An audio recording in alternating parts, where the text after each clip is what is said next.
और आइए अब देखते हैं प्राइम एट 4, जिसमें आप हर एक प्राइम टाइम न्यूज एलिमेंट की ऑप्टिमम डोज लेते हैं। आज क्या खास है प्राइम एट 4 में? सबसे पहले मेन्यू देखिए। प्राइम एट 4 में आज आपको दिखाएंगे शरीयत नहीं कानून से चलेगा देश, सुप्रीम कोर्ट ने कौन सा सुनाया ऐतिहासिक आदेश। इसके अलावा खबर यह कि दिल्ली में शराब घोटाले की आई चार्जशीट, आम आदमी पार्टी को बनाया आरोपी नंबर 38। चार्जशीट में केजरीवाल पर कौन से गंभीर आरोप लगे, आज प्राइम एट 4 में यह भी। एक हफ्ते में शंभू बॉर्डर खुलने वाला है, आंदोलनकारी किसानों को हाईकोर्ट ने क्या आदेश दिया है, यह भी आज खबरों का हिस्सा है। कहीं बारिश कहीं बाढ़, देवभूमि में कैसे गिरा पहाड़, यह भी आज प्राइम एट 4 में। पहले खबर ये, देश दुनिया की तमाम खबरें आप देखेंगे और वो भी फटाफट, कुछ चूकेंगे नहीं। लेकिन सबसे पहले बारिश, बाढ़, लैंडस्लाइड, जिससे इस समय देश के अलग अलग हिस्सों में त्राहिमाम मचा हुआ है। बद्रीनाथ हाईवे पर भयावह लैंडस्लाइड हुआ है। जोशीमठ के आगे अचानक दरक गया पहाड़, सड़क पर पहाड़ टूटकर गिरने से हड़कंप मच गया। पहाड़ के मलबे से उड़ा धूल का गुबार, हाईवे को फिर से खोलने की कोशिशें शुरू कर दी गई। ये भीषण लैंडस्लाइड देखिए, जोशीमठ बद्रीनाथ मार्ग और वहां पर ये लैंडस्लाइड। कल भी हमने आपको तस्वीर दिखाई थी। इन दिनों पहाड़ों में अलग अलग जगहों पर लैंडस्लाइड की तस्वीरें आ रही हैं। तो पहाड़ों की तरफ अगर आप रुख कर रहे हैं या आपको जाना पड़ रहा है किसी जरूरी काम से जिसको आप टाल नहीं सकते, तो बहुत सतर्क होकर, बहुत सावधान होकर जाएं। ये देखिए कितना जबरदस्त लैंडस्लाइड हुआ है और इस तरह के नमी वाले मौसम में भी ये धूल का उड़ता हुआ गुबार भी आपको बता रहा है कि ये लैंडस्लाइड कितना बड़ा, कितना भीषण था, कितने बड़े पहाड़ के हिस्से को इसमें डरकाव की चपेट में आना पड़ा है। यहां पर आपको ये दिखाई दे रहा है पहाड़ पर लैंडस्लाइड, और ये लैंडस्लाइड, इसकी भीषणता, इसकी मैग्नेनिमिटी आपको यहां दिखाई दे रही है दूसरी तस्वीर में। ये दोनों ही तस्वीरें आपके सामने सतर्क करने वाली है। तस्वीरें उत्तराखंड से बीते 3 दिनों से जो तस्वीरें आ रही हैं, बीते 3 दिनों से आ रही तस्वीरें डराने वाली हैं। बारिश के महीने में पहाड़ का रुख करने वाले सैलानी खौफ में हैं। और ये तस्वीरें देखिए जरा, पहली पिथौरागढ़ की, दूसरी जोशीमठ में भयानक भूस्खलन की और तीसरी तस्वीर है चमोली की। चमोली में लैंडस्लाइड के बाद हाईवे पर मलबा फैला हुआ है और उसे हटाने का काम चल रहा है। ये जो बीचों बीच तस्वीर है, ये 9 जुलाई की तस्वीर है। उससे पहले आप बाईं तरफ देख रहे हैं 8 जुलाई की तस्वीर, और आज की तस्वीर 10 तारीख की तस्वीर आपके स्क्रीन में सबसे दाईं तरफ। और यहां गुजरात में भी बारिश का दौर जारी है, उस तरफ आपको ले चलूंगा। एक बार फिर से इन तस्वीरों को आप देख लीजिए और ये आपको ये बताने के लिए काफी है कि इन दिनों अगर आपको पहाड़ जाना है और यात्रा आप टाल सकते हैं तो आपको क्या करना है, और अगर आप यात्रा टाल नहीं सकते हैं तो आपको क्या करना है। पहाड़ों में इस समय लैंडस्लाइड की स्थिति बनी हुई है, कहीं भी कभी भी लैंडस्लाइड वाली स्थिति बन सकती है, इसलिए बहुत सतर्क रहिएगा। अगली खबर की तरफ आपको ले चलता हूं। जैसा मैंने आपको बताया गुजरात में क्या हो रहा है, अब उस तरफ आपको ले चलता हूं। गुजरात में भी भारी बारिश का दौर जारी है। यहां मूसलाधार बारिश के बीच नदियां उफान पर हैं। तेज बारिश में पानी में गाड़ियां डूबी हुई नजर आ रही हैं। कच्छ में लगातार हालात बिगड़ते जा रहे हैं। सड़कों पर पानी की धार ऐसी है कि गाड़ी बीच में फंस गई है, पानी में डूबे हुए हैं। ये स्थिति इस समय कच्छ की बनी हुई है, गुजरात की। और आज कई राज्यों में भारी बारिश का अलर्ट मौसम विभाग ने साउंड किया है। मौसम विभाग ने मूसलाधार बारिश के संदर्भ में लोगों को सचेत किया है। असम, गोवा और कर्नाटक में भारी बारिश के संदर्भ में पहले ही सचेत किया गया है मौसम विभाग की तरफ से। महाराष्ट्र में बारिश का रेड अलर्ट जारी है। कई जगहों पर स्कूल, कॉलेजेस भी बंद कर दिए गए हैं। मुंबई में अगले 24 घंटों में भारी बारिश की संभावना है। बीएमसी ने लोगों से घरों में रहने की अपील की है। बहुत ज्यादा जरूरी ना हो तो घरों से ना निकलें। बिरहान मुंबई म्युनिसिपल कॉरपोरेशन, जो यहां की सिविक बॉडी है, उसने स्पष्ट किया है कि अभी जिस तरीके के बारिश के हालात बने हुए हैं उसमें बहुत ज्यादा जरूरी ना हो तो घरों पर रहा जाए। और बिहार के भागलपुर में क्या हुआ है, भागलपुर में नदी के किनारों के पास कटान देखने को मिल रही है। कटान की वजह से 1 दर्जन मकान इसकी गिरफ्त में आ गए हैं और अब अपने घरों को छोड़कर लोग यहां से पलायन करने के लिए मजबूर हैं। जानकारी के मुताबिक भागलपुर के सिंघकुंड गांव में कोसी नदी भयंकर कहर बरपा रही है। उफान पर आई नदी की वजह से 1 दर्जन से ज्यादा मकान कोसी में समा गए हैं। स्थानीय लोगों की माने तो कोसी के किनारे पर बीते 20 दिनों से कटान जारी है। किनारे जब कटते हैं तो किनारों के ऊपर कुछ दूरी पर बने हुए मकान, उनकी नींव कमजोर होती है और वो भी किसी भी समय धसक सकते हैं। लोग जान बचाने के लिए खुद अपने घरों को छोड़कर निकल रहे हैं। सवाल यह भी है कि कोसी नदी के किनारे, कोसी अक्सर अपना रौद्र रूप बारिश के मौसम में दिखाती है।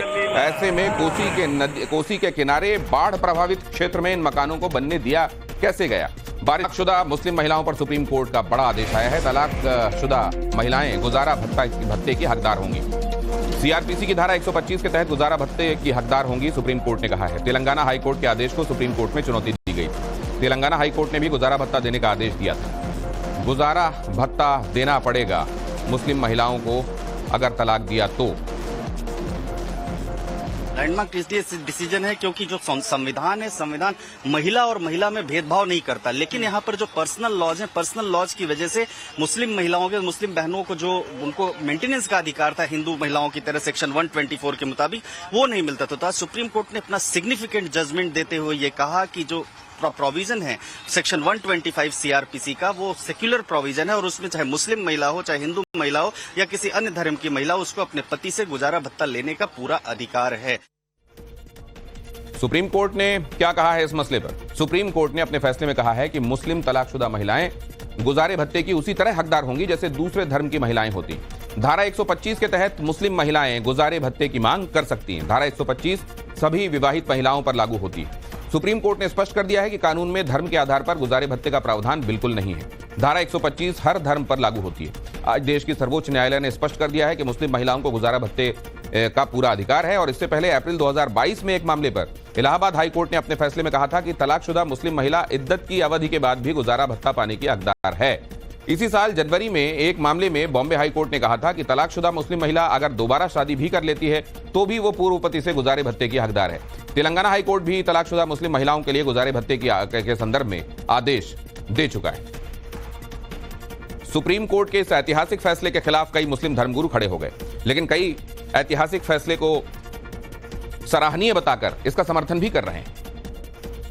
ये ऐतिहासिक फैसला है सुप्रीम कोर्ट का, और मुझे लगता है कि जब आप संविधान के तमाम पहलू के ऊपर पूरे भारत में जो लोग रह रहे हैं उसको मानते हैं, कानून को मानते हैं, तो सीआरपीसी की 125 जो एक ताकत देती है उन मुस्लिम महिलाओं को जिनको दर दर भटकने के लिए छोड़ दिया जाता था, शरिया के नाम पे छोड़ दिया जाता था, धर्म आधारित नाम पे छोड़ दिया जाता था, अब उनको एक बड़ी ताकत हाथ में लगी है। इद्दत के बाद जो मजहबी तौर पर जो रिश्ता है वो बाकी नहीं रहता है। एक शौहर उस बीवी का शौहर नहीं रहा है जिसने उसको तलाक दे दी है, या कोई बीवी है जिसने खुला ले ली है, वो ये शौहर से मुतालबा नहीं कर सकती है खुला के बाद कि ये मेरा शौहर है। और कानून भी उसको कहता है कि डाइवोर्स के बाद वो शौहर शौहर नहीं रह जाता है, वो बीवी बीवी नहीं रह जाती है। तो जाहिर सी बात है कि ऐसे में जब एक रिश्ता ही नहीं बाकी रहा कानूनी तौर पर भी डाइवोर्स के बाद, तो फिर शौहर अपनी बीवी के अखराजात क्यों उठाएगा जबकि वो बीवी नहीं रही है। शरीयत ने और कानून ने खुद ये कह दिया है कि वो दूसरी शादी कर सकती है।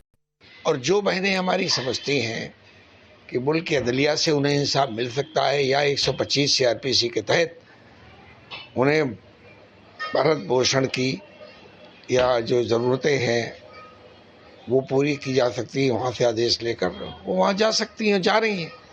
लेकिन उसमें एक मसला ये है कि अलग होने के बाद भी वो रिश्ता ख़त्म नहीं होता और दूसरी शादी महिला नहीं कर सकती, क्योंकि साबका शौहर से एक भरण पोषण यानी मेंटेनेंस लेने के कारण वो कनेक्टिविटी, वो ताल्लुक बना रहता है। ये मामला आखिर सुप्रीम कोर्ट तक पहुंचा कैसे, ये भी आपको जान लेना चाहिए। मोहम्मद अब्दुल समद नाम के एक शख्स ने सुप्रीम कोर्ट में याचिका दायर की। इस याचिका में तेलंगाना हाई कोर्ट के फैसले को चुनौती दी गई। तेलंगाना हाई कोर्ट ने अब्दुल समद को गुजारा भत्ता देने का आदेश दिया। तलाकशुदा पत्नी को हर महीने 10,000 रुपए देने थे। अब्दुल समद ने गुजारा भत्ता देने से इनकार कर दिया। अब्दुल समद ने सीआरपीसी की धारा 125 को सुप्रीम कोर्ट में चैलेंज किया। मुस्लिम महिला अधिनियम 1986 लागू होने की दलील दी गई, लेकिन सुप्रीम कोर्ट ने हाई कोर्ट के आदेश पर मुहर लगाते हुए गुजारा भत्ता देने का आदेश पारित कर दिया। जम्मू और कश्मीर में आतंकियों के खिलाफ ऑपरेशन तेज कर दिया गया है। डोडा में आतंकियों और सिक्योरिटी फोर्सेस के बीच में एनकाउंटर चल रहा है। डोडा में सुरक्षा बलों ने आतंकियों की घेराबंदी की है। 3 आतंकियों को घेर लिया गया है। खुफिया जानकारी के बाद सिक्योरिटी फोर्सेस ने इनकी घेरेबंदी की। आतंकियों की तलाश में यह सर्च ऑपरेशन लगातार चलाया जा रहा है। जम्मू कश्मीर के कठुआ में भी तलाशी अभियान चल रहा है। आतंकी हमले के बाद चप्पे चप्पे पर निगरानी हो रही है। जम्मू कश्मीर के सांबा में भी आतंकियों की तलाश तेज हो गई। जंगलों में सर्च ऑपरेशन चलाया जा रहा है।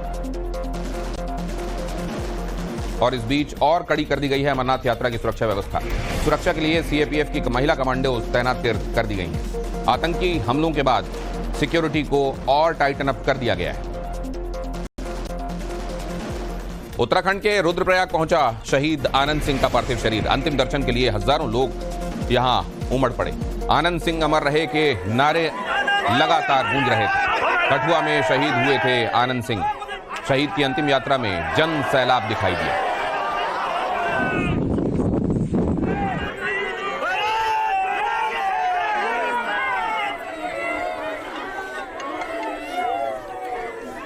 और इस बीच उत्तर प्रदेश के शाहजहांपुर में भी रिकॉर्ड तोड़ बारिश हुई। रिहायशी इलाकों में चारों तरफ पानी का कब्जा है। ट्यूब के सहारे लोगों को रेस्क्यू किया जा रहा है। लोग इसलिए भी डरे हुए हैं क्योंकि बारिश थम नहीं रही है। पानी अब घरों में घुसने लगा है। ऐसे में यहां आम लोगों को न सिर्फ नुकसान झेलना पड़ रहा है बल्कि जीवन यापन बड़ा मुश्किल हो गया है। कई नदियां उफान पर हैं। ऐसे में लोगों को सुरक्षित जगहों पर भी भेजा जा रहा है। किस तरीके से ट्यूब के जरिए लोगों को रेस्क्यू किया जा रहा है उसकी तस्वीरें भी आपके सामने हैं। लोग अपने घर का सामान लेकर दूसरी सुरक्षित जगहों की तरफ निकलने लगे। यूपी के गोंडा में भी मूसलाधार बारिश हुई। घाघरा नदी का जलस्तर बढ़ने से लोग तनाव में हैं। नाव के सहारे आवाजाही हो रही है। घाघरा के साथ उसकी सहायक नदियां भी खतरे के निशान से ऊपर बह रही हैं। घरों में पानी भरने से कई लोगों को मजबूरन अपनी रिहाइश छोड़नी पड़ रही है। बाइकें भी आप देखिए इस पानी के आगे ठहर नहीं पा रही हैं और ऐसे में नाव पर बाइकें सवार हैं, बाइक सवार भी सवार हैं। जरा देखिए। किसान आंदोलन के बीच पंजाब हरियाणा हाईकोर्ट का एक बड़ा आदेश। एक हफ्ते में शंभू बॉर्डर खोलने के आदेश। पंजाब और हरियाणा सरकार ने NH-44 खोलने के आदेश दिए हैं। दोनों सरकारें कानून व्यवस्था बनाए रखें। हाईकोर्ट ने कहा। जनहित याचिका पर सुनवाई के बाद हाईकोर्ट का आदेश आया है। पंजाब और हरियाणा हाईकोर्ट ने एक हफ्ते में शंभू बॉर्डर खोलने के आदेश दिए हैं। 13 फरवरी से किसान पंजाब हरियाणा की सीमा शंभू बॉर्डर पर धरना दे रहे हैं। पंजाब और हरियाणा सरकार दोनों को राष्ट्रीय राजमार्ग खोलने के आदेश दिए गए हैं। साथ ही कहा गया है कि दोनों सरकारें कानून व्यवस्था बनाए रखें। कुछ दिन पहले ही शंभू बॉर्डर खोलने के लिए पंजाब और हरियाणा हाईकोर्ट में जनहित याचिका दायर की गई थी। सर विद इन 7 डेज खोला जाएगा शंभू बॉर्डर, जो ऑनरेबल कोर्ट की डायरेक्शन है। और इसके साथ साथ कुछ और भी ऑब्जर्वेशन कोर्ट ने दिए सर। सर इसके अलावा कोर्ट ने बोला है कि जो डेजिग्नेटेड प्लेस है, farmers can protest on A designated place, but highway को ब्लॉक नहीं करना चाहिए, जो एक आम जन साधारण लोगों के लिए या बिजनेस के लिए या किसी के लिए भी, मैं तो कहता हूं किसानों के लिए भी अच्छी बात नहीं है। तो मतलब न सिर्फ शंभू बॉर्डर खुलेगा बल्कि किसानों को भी कहा है कि वो हाईवे खाली करें। हाँ जी, हाईवे खाली करें ताकि वो डेजिग्नेटेड प्लेस पे बैठ सकते हैं जी। हर पंजाब सरकार ने भी डेजिग्नेटेड प्लेसेस नॉमिनेट कर दी है, हरियाणा गवर्नमेंट ने भी कर दी है। तो सर साहब ने हमारी बहस को कंसीडर करते हुए स्टेट ऑफ हरियाणा को फॉर्मली डायरेक्ट कर दिया कि आप ये बॉर्डर एक हफ्ते के अंदर अंदर ये बैरिकेडिंग सारी हटाओ और free flow of traffic ensure करो। तो ये जो बैरिकेडिंग है ये दोनों तरफ से हटेगी, पूरा हाईवे खाली होगा या सिर्फ एक तरफ से ट्रैफिक चलाया जाएगा, एक तरफ का बंद रहेगा? नहीं, ये सारा नेशनल हाईवे पे जितनी भी बैरिकेडिंग है दोनों तरफ से खुलेगी ये, और सबके लिए खुलेगी। किसानों को भी उनका, किसानों के अगेंस्ट जैसे की बात फैलाई जा रही है कि किसानों के अगेंस्ट कोई ऑर्डर है, ऐसा कोई किसानों के अगेंस्ट ऑर्डर नहीं। प्राइम एट 4 आगे आपको दिखाएंगे शराब घोटाले की चार्जशीट, आम आदमी पार्टी आरोपी नंबर 38। लेकिन उससे पहले देखिए 13 विधानसभा सीटों पर उपचुनाव कैसी हो रही है वोटिंग। आज 7 राज्यों की 13 विधानसभा सीटों पर उपचुनाव के लिए आज वोट डाले जा रहे हैं। बंगाल की 4, तमिलनाडु की 1, मध्य प्रदेश की 1, उत्तराखंड की 2, पंजाब की 1, हिमाचल की 3 सीटों पर वोटिंग चल रही है। इनमें से कई सीटें लोकसभा चुनाव के बाद खाली हुई। इसका कारण कई विधायकों का लोकसभा चुनाव लड़ना था, जिसमें जीत के बाद उन्होंने विधायकी से इस्तीफा दे दिया। मध्य प्रदेश में कॉलेज स्टूडेंट्स के लिए भी ड्रेस कोड लागू किया जा रहा है, यानी अब स्कूल से निकले छात्रों को अब कॉलेज में भी निर्धारित यूनिफॉर्म में कॉलेज आना होगा। मध्य प्रदेश उच्च शिक्षा विभाग सबसे पहले PM एक्सीलेंस कॉलेजेस में ड्रेस कोड इसी सत्र में लागू करने की तैयारी में है। इसके बाद प्रदेश के सभी सरकारी कॉलेजेस में यह व्यवस्था लागू कर दी जाएगी। हम पहले तो अभी इन 55 कॉलेजों में होगा, लेकिन बाकी कॉलेजों के लिए हमारा विचार है कि उनमें धीरे धीरे करते करते सहमति बना करके और स्टेप बाय स्टेप उनमें हम काम करेंगे। बीएसपी प्रमुख मायावती ने हाथरस हादसे पर एसआईटी की जांच रिपोर्ट पर सवाल उठाए। मायावती ने कहा कि ये रिपोर्ट घटना की गंभीरता के हिसाब से नहीं है और राजनीति से ज्यादा प्रेरित लगती है। सोशल मीडिया पर मायावती ने यह भी लिखा कि मुख्य आयोजक सूरजपाल उर्फ भोले बाबा की भूमिका के बारे में एसआईटी की खामोशी भी चिंता का कारण है। सूरजपाल पर कड़ी कार्रवाई के बजाय उसे क्लीन चिट देने का प्रयास किया गया है।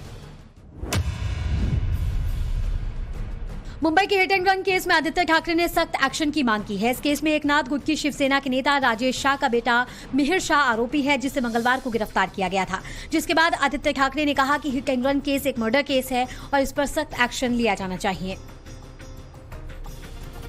और दिल्ली शराब घोटाले में ईडी ने दाखिल की है चार्जशीट। ईडी की चार्जशीट में केजरीवाल आरोपी नंबर 37, आम आदमी पार्टी को आरोपी नंबर 38 बनाया गया है। चार्जशीट में केजरीवाल को किंग पिन बताया गया है। दिल्ली शराब नीति घोटाले में ईडी की तरफ से चार्जशीट दाखिल की गई है। 232 पेज की चार्जशीट में ईडी ने सीएम केजरीवाल पर गंभीर आरोप लगाए हैं। चार्जशीट के मुताबिक अरविंद केजरीवाल किंगपिन है और साजिश करता है। गोवा इलेक्शन रिश्वत के पैसे का इस्तेमाल की उन्हें जानकारी थी और वो इसमें शामिल थे। चार्जशीट में अरविंद केजरीवाल और आरोपी विनोद चौहान के व्हाट्सएप चैट की डिटेल दी गई।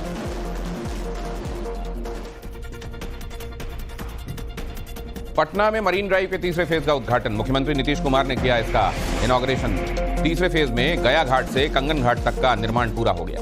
राजधानी पटना के लोगों को नीतीश कुमार ने बड़ी सौगात दी है। पटना के मरीन ड्राइव के तीसरे फेज का सीएम नीतीश कुमार ने लोकार्पण कर दिया है। इस मौके पर बिहार विधानसभा के स्पीकर नंदकिशोर यादव, बिहार के दोनों डिप्टी सीएम सम्राट चौधरी और विजय कुमार सिन्हा के साथ पटना साहिब सांसद रविशंकर प्रसाद भी मौजूद रहे। लोकार्पण के साथ ही इस मार्ग पर वाहनों का परिचालन शुरू हो गया है। इसके बाद दानापुर से पटना सिटी जाना बेहद आसान हो गया है। कितना अच्छा होगा, हम तो ही ना करें। नॉर्थ बिहार उसके रहने वाले लोगों को पटना आने के लिए या कहीं भी जाने के लिए कितना सुविधा होगी, इसी के लिए हम लोग बनवा रहे हैं। निश्चित तौर पर ये माननीय प्रधानमंत्री नरेंद्र मोदी जी और बिहार के मुख्यमंत्री नीतीश कुमार जी का केंद्र राज्य सरकार का सबसे बड़ा उपहार बिहार को है। आज मेरीन ड्राइव ये पटना के एक छोर से दूसरे छोर तक जाने में आवागमन सुलभ है। पर्यटन के क्षेत्र में भी हमारा बहुत उपलब्धि होगा, लोगों की आना जाना सुगम होगा। आज गुरुद्वारा हो, पटन देवी हो और हमारे जो सबसे व्यापार का केंद्र पटना सिटी मारूफगंज है, इसका भी लोगों को आना जाना, दूसरे राज्य के लोगों को 45 मिनट से 1 घंटा अब 5 से 10 मिनट में ये सुलभ हो गया। सीधा वहाँ से चढ़िए दीघा से और यहाँ चले आइए, आगे बढ़ रहा है, आगे फिर गंगा पर राघोपुर पुल बन रहा है। अच्छी बात है, विकास की बात हो रही है। नीतीश जी ने भी अधिकारियों को सर आदेश दिया कि जल्द से जल्द जल्दी हम लोग सबकी इच्छा, इसलिए हम सब लोग साथ आए हैं। जल्दी होगा। देखिए गंगा और सामने ये पुल। अब आप पटना साहिब गुरुद्वारा दर्शन करिए, सीधा दीघा पहुंच जाइए, सब जाम से मुक्ति, विकास की अच्छी बात है। और मुंबई के Worli hit and run case में एक बड़ी खबर। Worli hit and run case में बुलडोजर चला आया है। मुंबई के जुहू में बीएमसी का बुलडोजर एक्शन। जहां आरोपी ने शराब पी थी वहां बुलडोजर चला। बार के अवैध हिस्से को गिराया गया। कल मुंबई पुलिस ने बार को सील किया था। आरोपी मिहिर को पुलिस ने गिरफ्तार किया था। आरोपी की कार से एक महिला की मौत हुई थी। आज आरोपी मिहिर की पेशी भी होनी है। कोर्ट में पुलिस आरोपी की रिमांड भी मांगेगी। ये शख्स बीएमसी से है, ये पूरी कार्रवाई पर पैनी नजर रखे हुए हैं। लेकिन आप देखिए किस तरीके से सबसे बड़ी कार्रवाई हम आपको दिखा रहे हैं, जहां पर बुलडोजर एक्शन हो रहा है और साथ ही बीएमसी के जो एनक्रोचमेंट डिपार्टमेंट है, सीनियर ऑफिशियल्स होते हैं, सीनियर इंस्पेक्टर होते हैं, जिन्हें जब जानकारी प्राप्त होती है किसी प्रॉपर्टी ने एनक्रोचमेंट की है, इलीगल हिस्से बनाए हैं। देखिए ये हमेशा फ्लोर इंडेक्स की बात की जाती है। ये हिस्सा साफ तौर पर इलीगल था, जिस पर अब तोड़क कार्रवाई बीएमसी के एनक्रोचमेंट रिमूवल डिपार्टमेंट द्वारा आपको सामने नजर आ रही है। के वार्ड का हिस्सा है, ये के वार्ड में आता है। यहाँ पर कुछ ही देर में वार्ड ऑफिसर भी आएंगे, लेकिन लगातार यहाँ पे मुंबई पुलिस और साथ ही जुहू पुलिस जो उन्हें असिस्ट कर रही है, पूरी टीम तैनात है। और मुंबई के Worli hit and run case में लेटेस्ट अपडेट ये भी कि आरोपी मिहिर शाह का एक बड़ा कबूलनामा सामने आया है। घटना के वक्त मिहिर शाह चला रहा था कार। आरोपी मिहिर शाह को पुलिस कस्टडी में भेजा गया है। मुंबई कोर्ट ने 16 जुलाई तक पुलिस रिमांड में भेजा है। आरोपी मिहिर शाह से अब पुलिस रिमांड में पूछताछ करेगी। नासिक